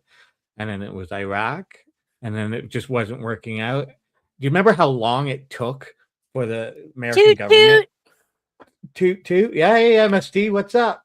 He shows up when the memes come out. I got your memes, buddy. I got your memes. I'm gonna put them up. Oh, good. We got some good, some new stuff then, huh? Yeah. I don't know if you remember how long it took for the United States to finally admit that it was like Saudi Arabians that did it. They were trying to point fingers in all the directions. Not Saudi Arabia. And then finally it just got to a point where they couldn't They had to. It was like the evidence showed that it was Saudi Arabians, or mostly a majority. So yeah, let's give them Yeah. nuclear power now. Great. I mean, I don't know. At this point, I think every country should have the ability to have nuclear power, but I don't know. Oh, we got sniped by SV? Oh, no way. I'm sure he loves our leftist bullshit, right? Sort of. Oh, we did. Stone Vet sniped us. Sort of, he said. Okay. Sort well, I of. hope he enjoyed whatever he saw for the moment. Yeah. Spider dog and this crazy old broad. Oh, ugly old broad. Well, and a little crazy too, right? Yeah. Yep. Crazy, angry, whatever you want to call me. I'm there. This next one, this one is just wild. Oh, we took our audience. I see what you say. Is saying, right? Everybody's over there having fun. That's cool. Oh, okay. Gotcha. Who didn't think this out, or did they think it out? I love that one. Like, hello. I mean, what is it supposed to? I don't know. What is it supposed to be if it's not what I see? I think it's just a mountain with a house on top. Wow. Okay. I don't know. That's pretty wild. yes. Here we go. Here's a good socialism one. Socialism is the fire department saving your house. Capitalism is the insurance company denying your claim. Exactly. Bingo. Spaghetti Hormaz. Yeah, there you go.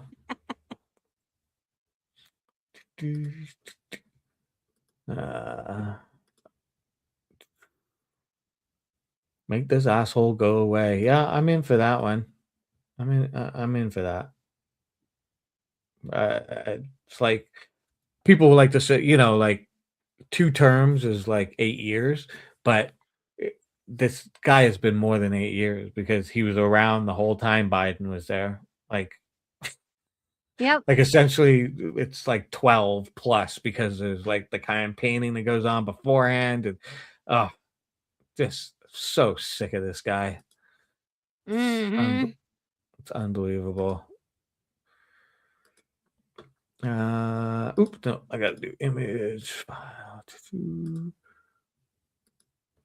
What we got next here? We got the only minority destroying this country are the billionaires. Damn right. Let's eat them. Let's eat the bastards. Oh, it tastes like shit. What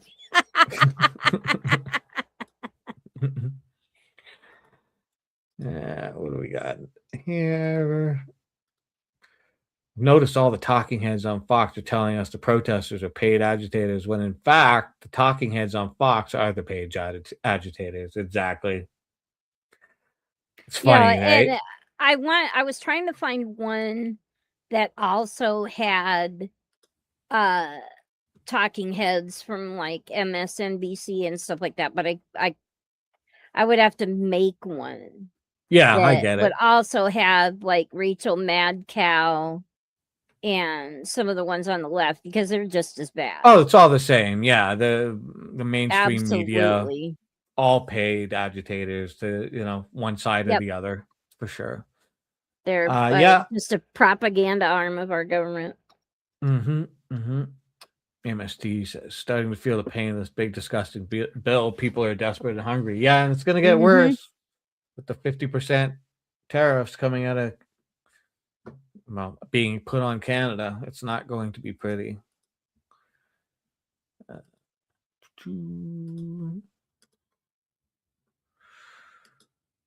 This here this is great. Can't wait to see the Odyssey The best part is when there's a big, huge battle with Cyclops, and it cuts to Matt Damon's face and goes, "Yo, Cyclops, you ought to see these nuts." Then slaps him in the face with a sack.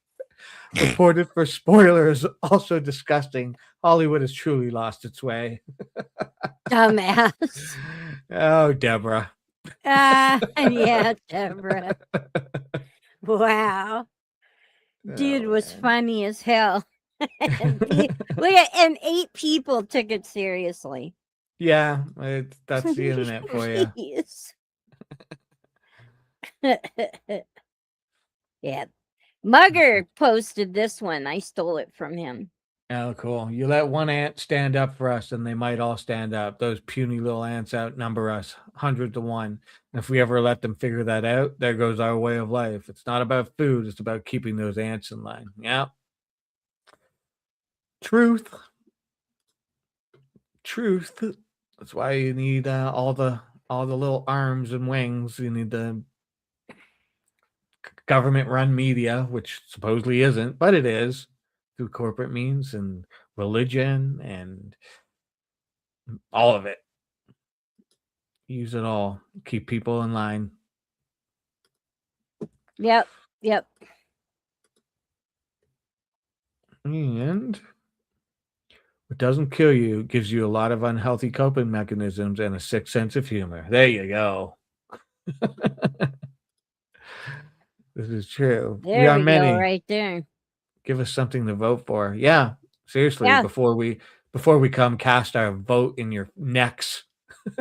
Oh, I don't mean to incite anybody. Sorry, I said that. Don't go do that. Don't And go no do that. brigading. Yeah. Yeah.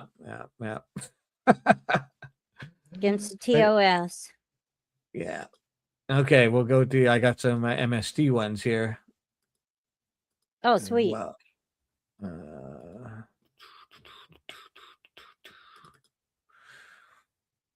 wood chipper. Mm-hmm. I was gonna say, didn't Elon Musk steal that? Uh-oh. Yeah. Well, it's the Rand Peace deal day again. Seriously, it never ends. Keeps coming back. Just when you think it's done. Nope, it's not. Ah, man. Just keeps coming back. Yeah. I've seen this one. I saw this one around May the 4th, I think it was, or something like that. You just tapped my leg. That's a good one. I like that one. Yeah, the war has ended 20 times. Exactly. And here's another one of the same topic. You said Antifa vandal sabotaged the reflecting pool. The lie detector determined that was a lie. Thank you, Maury. I miss him. He actually had, way back in the day before he just started doing the paternity test stuff, he actually had a good show and I enjoyed it. And sure, the paternity test stuff once in a while was cool, but when his show became mostly that, I was like, I'm out. Yeah, it got pretty salacious and stuff. I mean, he even went down the man-woman game. Remember that? It'd be like, you'd have like transsexuals up on, say, like, which one's a man, which one's a woman, and it was just like, oh god. I was on Connie Chung's show many times. Seriously, I have a hard time believing that, but if you say so.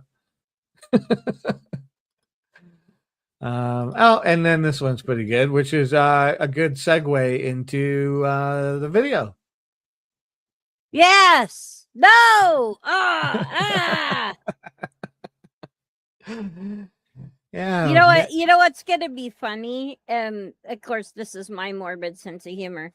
It's gonna be funny if he actually is alive and suddenly comes out and shows up for work, and it'll be like, I'll be sitting there going, "Is that AI? Yeah. Is that CGI? Yeah. Is that a dude in a mask? Is that prosthetics? What's going on here?" No, I think he's done. I think he's gone. It's just they're playing stupid games, but I guess we'll find out. It's just very convenient.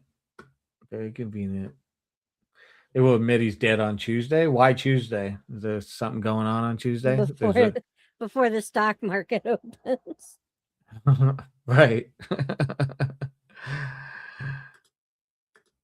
Okay, well, those are our memes for the day. I guess we're gonna play the hold on a minute Double M's video, and it will be up later on. I'll get it up on YouTube. I'll get it up right after we're done here. Get it up on the YouTubes, and I'll put whatever links I got in this that we were showing news stories to. I keep forgetting to do that, telling people I'm going to do it, and then I don't do it. August 3rd, we can replace them until January. Yeah. And you know what? There is nothing absolutely wrong with that. And the reason why is as long as he is out, they don't have a vote. A Democrat is not going to win a special election in Kentucky, which would give them that vote back. So I'm fine if they can't replace him until January. Seriously. And so are a lot of other people. For sure. And because then that just makes their majority very tight. Yeah. Yeah. And you're going to explain that to everybody right now in the video. Here we go. Everybody enjoy. Hold on a minute. Talk about keeping your head tucked in your shell. Bitch, Shell Game McConnell hasn't cast a Senate vote since June, hasn't been seen publicly since June, and hasn't shown as actually still among the living since then either. And guess what? He can't be fired. On June 14th, the 84-year-old allegedly fell at home, ended up hospitalized with pneumonia, and then more recently was shuffled off to rehab. Doctors say he's still not cleared to return. His office has released 2, "Hey, look, I'm alive," photos with statements, but otherwise silence. Not even his wife has commented publicly. So here's how it works. If you're nobody with no super PAC backing, missed 6 weeks with no return date, congratulations, you're unemployed. If you're an elected congressional official, virtually a free pass until you die. The Family Medical Leave Act protects you for 12 weeks max and unpaid, but only if you're with a big company. If you're with a small business, forget about it. 2 weeks out, you're replaced. Meanwhile, Senator Turtle gets a staff written statement saying, "I won't be returning quite yet." And somehow the position stays warm until January. Kentucky Governor Andy Bashar sent a letter. Prove you can serve or resign. He also sent one to Senate Majority Leader John Thune to investigate.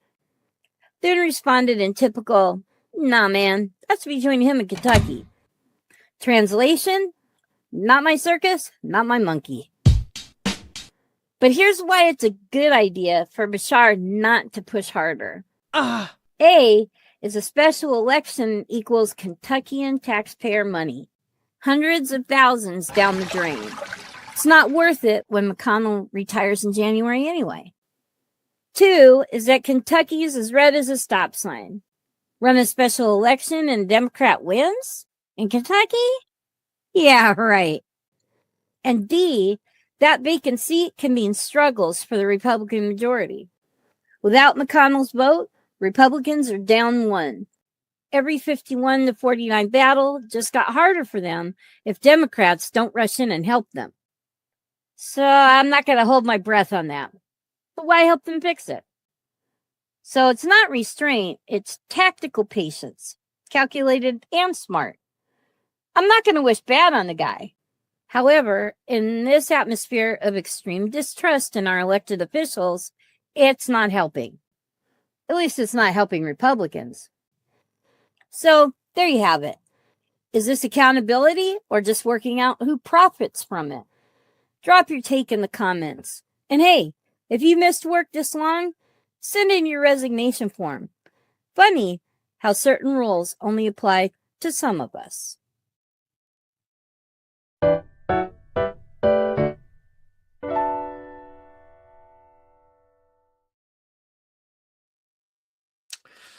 certain rules for some of us, certain rules for others. Must be nice. Mm-hmm. Thank you, They get all Misty. they get all the perks, you know. These people get basically socialized health care, but refuse Well, to give it to the American people. They on get that health care, they have to be in office for a certain period of time. okay, fair Before, enough. and Kicks once in. they've fulfilled that, then they get it for the rest of their lives. Yeah. And Like, I mean, that's what Marjorie Taylor Greene did.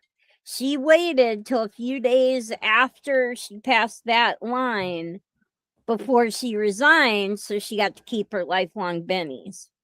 Yeah. Oh my Yeah. God, socialism. You are. uh-oh. Yep. Oh, holy cow. Let's not have that.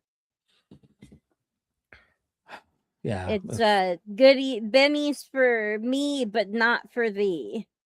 Mm-hmm.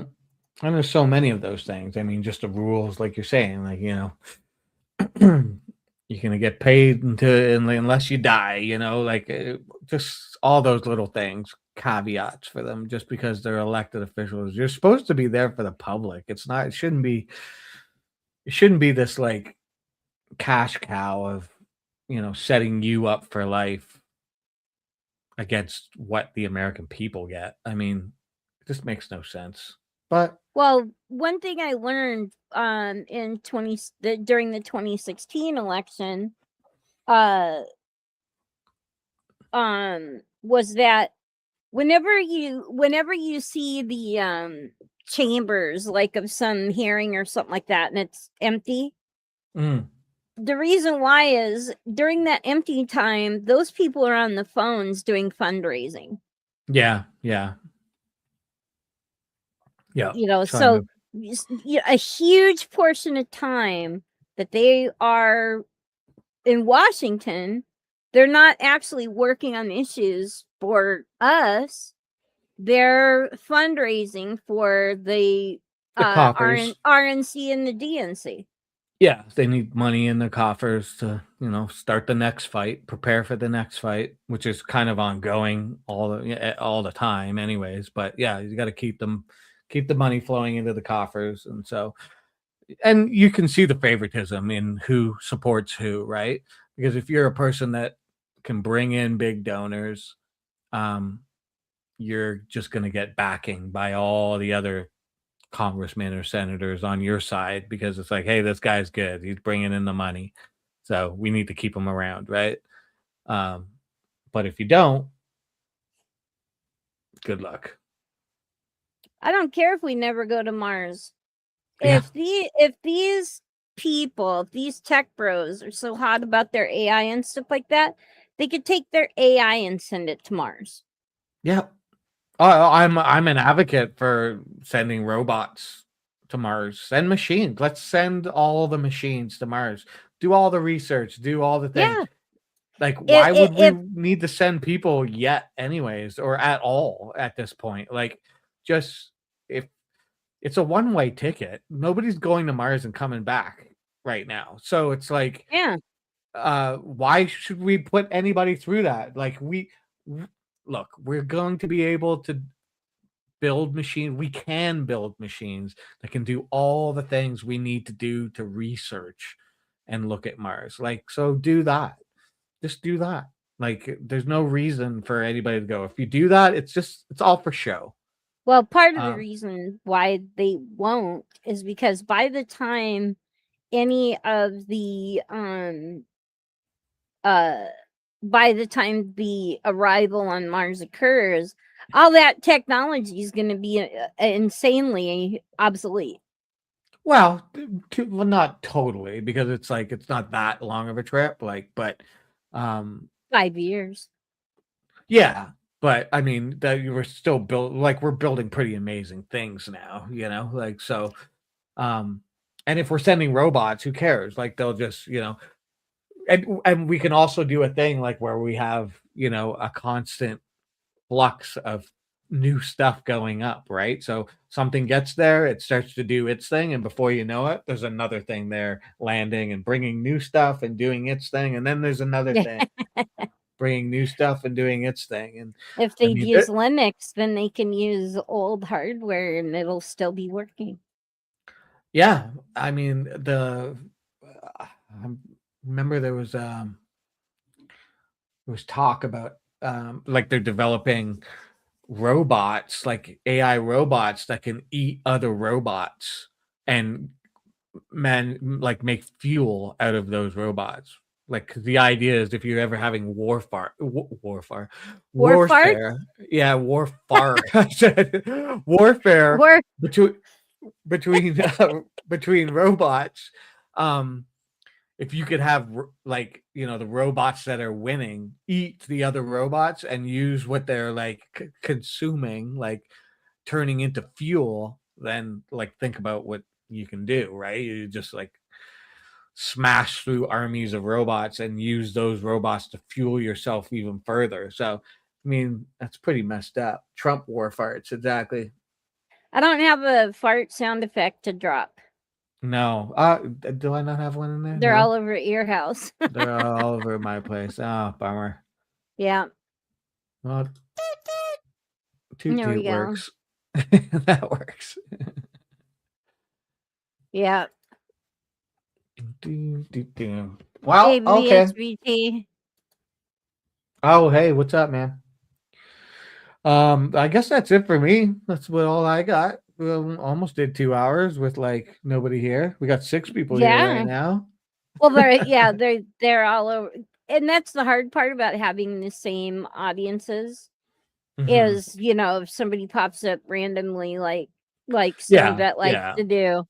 Yeah, and he is obviously doing more no, I don't like the only No. one that I watch that's even close to that is like Audit the Audit. Mm-hmm. That guy is well, I don't watch Rough anyway. I'm sorry. I don't watch those people because I don't like watching I don't like feeling my intellect being sucked out of me. I only Yeah. have a little bit left and I kind of like to keep it. Yeah, totally. I don't watch any of that stuff. I find so much of it now is like I mean, sure, there's some legit. I still it bores me. I don't, and Yeah. especially when, being Canadian, it's like, look, it's not that I don't It's not care, that but it's I don't not care. yeah, it's not your wheelhouse. It's not, But, and it's just not my country. It's not my, what we have different problems here. And like, Mhm. I'd rather focus on that stuff than look at what's going on down in the US. And I know there's some messed up stuff or whatever. If the ones that I really don't like are the shows that show people in crisis and like sort of like make And light of the exploit it. fact that and exploit it, like because Yeah. it's some mother and her child and she's drunk driving or something like that, and they try to pull her out and she freaks out and gets arrested. And I mean, all of that is just, I hate that. It's sad. It's That's why yeah, I don't watch any of these auditors and stuff like that because to me it's bait porn or crisis porn, and it yeah. doesn't do anything. No, it doesn't I do I anything. like Yeah. to be which is boring for a lot of people, and that's why it's hard to build an audience. Mhm. But I like to be a little more educational about it. Mhm. If people learn something, that's it. Yeah, that's why, like, when it comes to the cop stuff, I like watching Audit the Audit because they go over the laws for that particular area. Yeah. And Mhm. in that they include the case law and stuff like that. That guy is really good Yeah. And when about when it's actually about something that's like matters as well, like where it is like police corruption or something like that, then it's like, yeah, that needs to be shown, exposed, talked about. But all that other stuff is just, it's clickbait. yeah, so yeah, rage porn. Yeah, sorry, that's just not my cup of tea. Yes, Audit the Audit does actual research. Yeah, there you I go. love that show. He's also got Audit the Courts now, Okay. which has been quite good because he's got some of my favorite judges on it. Oh, cool. Oh, damn, look it. Now we're up to 5 people. Our got audience 5? is growing. I saw 7 for a moment and we lost 2, but Oh, what did Stone Bet end his show then, and we were getting some of probably. the leftovers too. But yeah. So I when I was struggling and having a hard time, I did watch a lot of those kind of shows because Mhm. it was like a false way to bolster Mhm. my own self-esteem, of which I had none. Mhm. But you know, all it did in the end was drag me down. Yeah. Yeah. I started getting into it during the pandemic. It was just had so much free time and it was like just watching YouTube. That's how I found all of this like YouTube community stuff I didn't realize existed, right? And yeah, I started watching, all the different sort of like it was like the Jeremy DeWitt stuff and all of that. And yeah, it's fun for a bit, but then it starts to get to be a bit much, and then you realize that you're watching people suffering, and like Yeah. people are getting their jollies off of somebody who's like going through a crisis, and it's like this sucks. Like I don't want to laugh at people who are down and out and like are getting harassed by the cops or messed up by the cops or just being pulled into the system that's not going to help them. And yeah, it kind of sucks. So I stopped watching. What does this mean, BSBT? Now you are Because the creative. fake cop, no, I don't. I think he's just probably calling all cops fake. I don't know. No, I won't be watching your content, dude. But that's okay. You keep. I mean, doing your thing. I was. If you saw my original channel, Double M's, I was making content without the. Basically, I just filmed a few videos so it was that my family could watch. So I was already putting some content out there, but I wasn't like a streamer or a content creator. Yeah. I didn't do anything. My account was I had planned on doing some stuff. Never didn't do anything, and I was just obviously on YouTube to be watch stuff and I hang out in see. different places. Well, he was why I'm no the fake. See, I started watching YouTube because of music videos. Yeah, that's how I So started. it Music wasn't the videos fake. and movie trailers and stuff like that. That's all that YouTube was for me for the most Yeah. part. And the odd thing of like, there might be a cool little documentary or something like that. But I had no idea that there was this whole underground niche communities of stuff going on until the pandemic. And literally by watching all the like the Jeremy DeWitt stuff and whatnot, that led me to KFAR and which led me to Stone Vet, and like that's when I heard about Fraud at Wrangler, and bang, from there, poof, all the peoples that we all know and talk about and laugh about and whatever. I didn't know about Stone Vet or any of that until I got hooked onto Dickbag's channel. Okay, yeah. Yep. And then the crossover audience that I start hearing people talking about Stone Vet, this, that, and so I went over and checked it out, and I was like, and it was I happened to catch it when Jeff and Scotto were doing it, and I was like, whoa, this is cool. Okay, yeah, these are my people, kind of thing, and I just been around ever since. Well, but cool. I have to say that it was the videos that Dick Bag Patrol put out that Mhm. kept me coming back to it more than Yeah. anything else. Like Mhm. I did not spend an iota of time going to watch anything on Chili's channel or any of these other people. I watched it through the eyes of Dick Bag and Jeff and Other people, these yeah. other yeah. Mhm. So Yeah, totally. I mean, ultimately, it was, Todd was what really pulled me in because I was like, this guy is unbelievably like insane. And wow, like there's just so much I want to say about him or show. Like, I want people to see this or whatever because it's cray cray. I mean, I am very ultimately, go ahead. I am very proud to say that I have never made it more than 10, 15 minutes watching a Todd. Oh, anything. yeah, for sure. Most people don't if you have any sanity in you.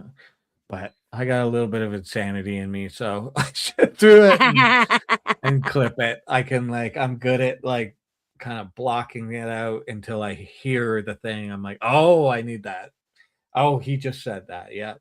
And then I Hey, we just got block. 8 people watching now. Holy cow. Holy cow, and What we're are we gonna do ending with too. ourselves?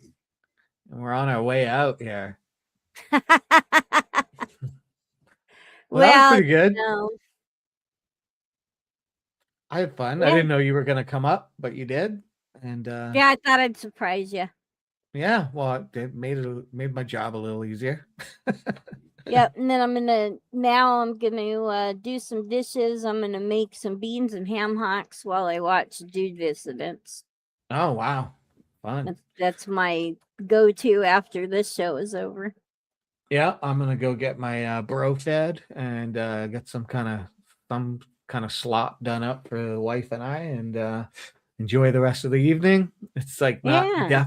deathly hot today, so Don't have to put the fan on your balls, huh? no, don't have to do that. So, Oh, by the way, I wanted to say something to you before. Is there any way that you can lift your sandwich board up like by about 3 or so inches? sorry, lift my soundboard. Sandwich board Oh, on Friday? oh, I Because see.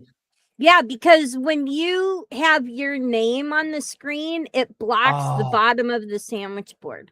oh, I could actually just remove my name because people know who I am. Well, if you get new people though. I know, but it's Spider Dog's channel. Like they come in and I Yeah. mean, Well, no, they but can. whenever a comment pops up that you highlight, it covers it too. Oh, right. Okay, yeah, I'll work on that. Yeah, for sure. For sure. I'll figure out something to do with that. I could definitely work something out. That makes Yeah, sense though. just Thanks lift the for board up like 3 or 4 inches and all is good. yeah, yeah. Well, thanks for letting me know that. I mean, I probably would have noticed it at some point, but my brain is just all, Well, I keep forgetting. My ADD in one brain cell and out the other. Okay, well, I'm gonna call it. So All right. we'll be back next week, I guess. I think, as long as the world is spinning, we'll be here. And Yeah, well, as long as Stone Vet doesn't start a live. yeah, well, even if he does, we'll still be here and we'll like just talk to each other or to whoever. Uh-oh. Who's I just Discord? Spider, there you go. oh yeah. There he is, comes out of the woodwork. Right at the last second. Dick Right Bag's as ears we're- must have been burning. Yeah. It's like, And we're almost MST done. also said check Discord. Are these gonna be available? Because it'd be nice if they were. Hey, yeah, I love it.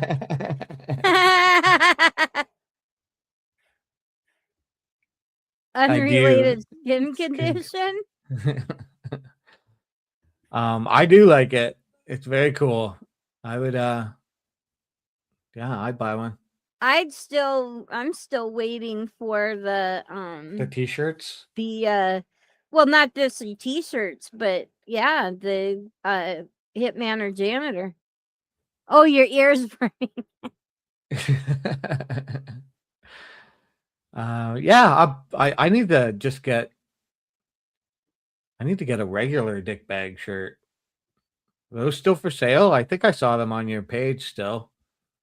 Yeah, but that's all. I think you still got the Teespring link up. You don't want to do that one. Yeah, okay. But I'd like a regular one too. Yeah, no, I think those are good. That's cool. I like it. I like it. You're gonna upgrade it all? Okay, cool. Yeah. I'll drop a whole bunch of money I don't have on you one day. Oh, as we Yeah. speak. Okay, cool. I'll do it too. As a matter of fact, if he now I wear a 5X dick bag, so I just go for the men's t-shirts. Oh yeah. I in a couple weeks, I think we're gonna have a new car. It will Ooh. have air conditioning, which means I can actually leave my trailer again. Yeah. Because otherwise, I can't really leave the trailer till like the middle of October. Yeah. And I Mm. will take a picture of your shirt in the new car. There you go. It won't be brand new, but it'll be new to us. Yeah, there you go. That's right. Dick bags are collectibles. And- Last and you always get then- from the store. Yeah. Yeah, because see, I don't need a sandwich board. I am big enough that I am the sandwich board. No, I'd wear the hell out of a dick bag shirt. I gotta get one. I have a I Stone would Vet too. one. I got a Stone Vet one when he first came out with his merch, and I bought a medium, but it's like it's a small. Like I put it on and I look like K-Fire, like trying to wear a tiny like a shirt that's a little too small for me. So I it would do that. A dick bag action figure or bobblehead. I would so do that. Oh yeah, that'd be a pretty easy one to do too. Just like dick bag standing there with a bobblehead or something like that with his face like regular. I mean, just the character just standing there is pretty simple. Yeah, I would do that. Imagine a spider dog action figure with articulated arms. So you That can pose would them be in all cool kinds of too. Yeah, I should make one of those, but I got so many projects. I don't know if I'll I'm get around even to it. easier. All I have to do is tell people to go buy something that resembles the Stay Puft Marshmallow Man. And you're gold. There you And go. and it's cuter. It looks better. So there it is. Oh, don't be so hard on yourself. I'm not being Um, hard on myself. I know. 3D printing, sir. I know. Oh! I know. I know. I know. I know. I Oh, know. that would be cool. I mean, I've been wanting to forever, but it's another one of those things getting into. It's like once I start, I can't stop, and then it turns into like. I mean, I've already got like I had a workroom, and then I had to tear it apart to use it for something else, and I have all that stuff for my craft workroom sitting in storage, and that would just be a whole other room. Here's Joey now. Hey, Joey, how's it going? What's up? Oh, you got a guy? Yeah, that's good. It's good to have a guy when you need a thing. I probably have some peeps too, but I asked because Scotto was printing off those little little I forgot pineapples what and he was stuff. printing. More than Mhm. that. And then I asked him if he could do the Stay Puft Marshmallow Man, and he said you probably could. You have to find the pattern. Yeah, and you just look for the STL pattern or whatever and plug it in. 10 hours of detailing a Volkswagen Jetta, and I still got 3 hours tomorrow night to go on cleaning the seats. Oh man, detailing is fun though. I actually worked at a I used to work at a detail shop. yeah, I worked at a dealership. It was the GMC, dealership. Oh, I I would have had to been do. going nuts. Pretty fun, especially when you have all the right like chemicals and Instead, sprays I and worked everything. at a Ford dealership. Oh, oh, oh, wow. But I was in the Right. parts department. I wasn't doing any detailing. Yeah, But right. no, I worked for an actual detail shop and learned all Oh, sorts okay. of tips and tricks on how to make that vehicle look good for the sale at the used car lot. Yeah, yeah, totally. It's fun. I love that. Especially I'm the type of person like when I start to clean, I get down into the cracks of things. Like I'm like, no, I'm getting like I'm gonna make this look new again. So detailing cars was like super fun. Well, I Just found two websites for a Mustang very similar to mine. Of course, mine is going to take a lot more than detailing to get it going again. yeah. It does run if I pour gas down the carburetor, Wow, but wow, the nice. chunks of the radiator are falling out and all Ouch. this. So yeah, and I got to replace glass and the interior. Got to put floor plans, bleh, floor pans in it. Yeah, It a lot just of it work. needs it from the ground up. But I've seen on some of the car sales sites cars similar to that one, just parts cars going for like 10 grand. Whew. And that's like, holy crap. And then Yeah, when they're finished up, they're going anywhere from like 38 to 50 grand. I'm like, yeah, yeah, oh, yeah, yeah. oh. And that's Yep. just a regular old 69 Mustang Grande. Hmm. The only rare thing in that car is the tissue holder. Really? Yes. Everything else, because Mustangs were so mass produced and were so popular, there are a lot of companies that bought the OEM for it. So Hmm. they make the actual parts to spec. And yeah, Still a pretty nice looking car though. I mean, I just wish I'd have been able to restore it before my uncle died. I would have loved for him to have seen it yeah. before, but you Well, know, I well, thank him greatly because he gave it to me. what was the original color on it? Or the current color? Like a gold with a little tinge of green in it. Oh yeah, yeah, yeah. Totally. That's nice. I'll put up some pictures sometime. But I Cool. mean, even the and this was way back in the day when this was just an expensive option, but I Mhm. have all the original air conditioning for it, Oh, wow.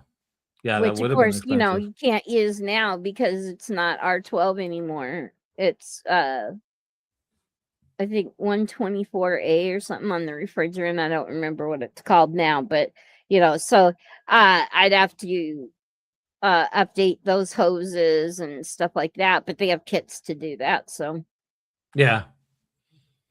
Yeah, with yeah, the they money are pit. money pits. Yeah, for sure. And Any mine will be classic a car money nowadays. yeah, mine will be a money pit too. 134A. I was close. Ah, look at that. Joey knows his stuff, right? Joey's got it. Joey knows But his stuff.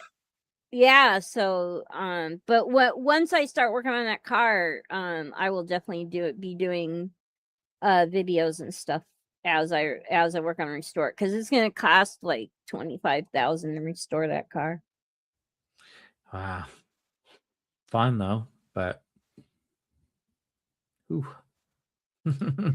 Oh, that that wouldn't surprise me. I remember when they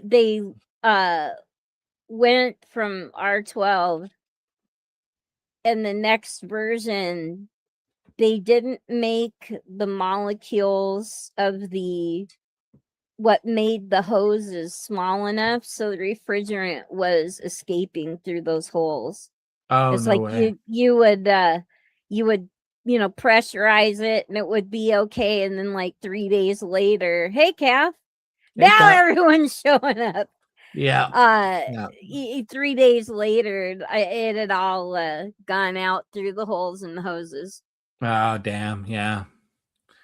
And nobody understood why their thing wasn't working. What's going on with this thing? Yeah, Yeah, we ended the show 10 minutes ago, but we're still. we're just gabbing now.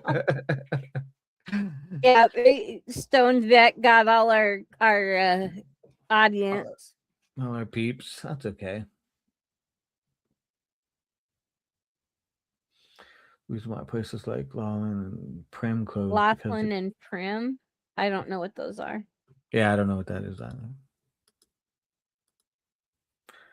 Oh, well, actually, that would be Spider Ah. Dog since I'm not up there.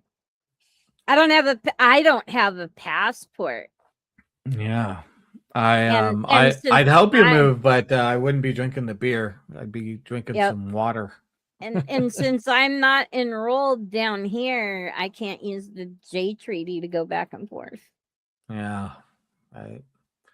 I actually have to get I'm going to get my passport pictures done again, I think. I forget when my wife told me I'm scheduled. Oh, MST, you didn't hear the latest. Okay, Prim, yeah. You didn't hear the latest. Somebody else got them and they're reopening. That was just announced, I think, like within the last 2 weeks. Those were the first casinos I ever went to. When it was Cactus Kate's and I rode the monorail across. That was pretty cool. But yeah, somebody is involved and it's a business arrangement with Terribles. Terribles is the one that's gonna reopen them. Yep. That just got announced like I think within the last couple of weeks. So it's pretty fresh news there. Interesting.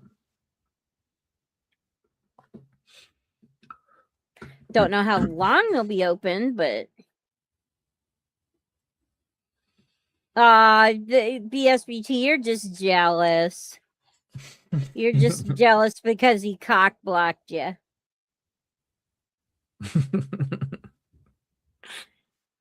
Anyway, Yeah, on that note, okay, everybody, have a good weekend or rest of the Sunday. And it's a long weekend here, so I'm going to enjoy tomorrow.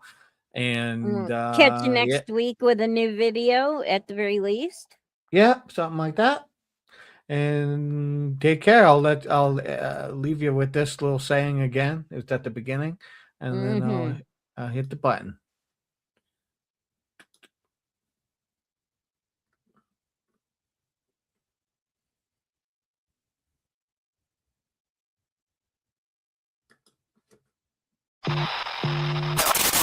Blib, blib, blib, blib.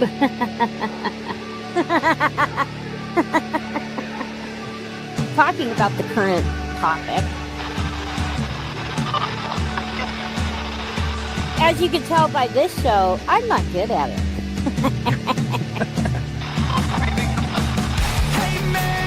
Where's that money coming from? Nobody asked that. But I wanted to bring up something first. Ding, ding, ding. You know, this is why we can't have nice things.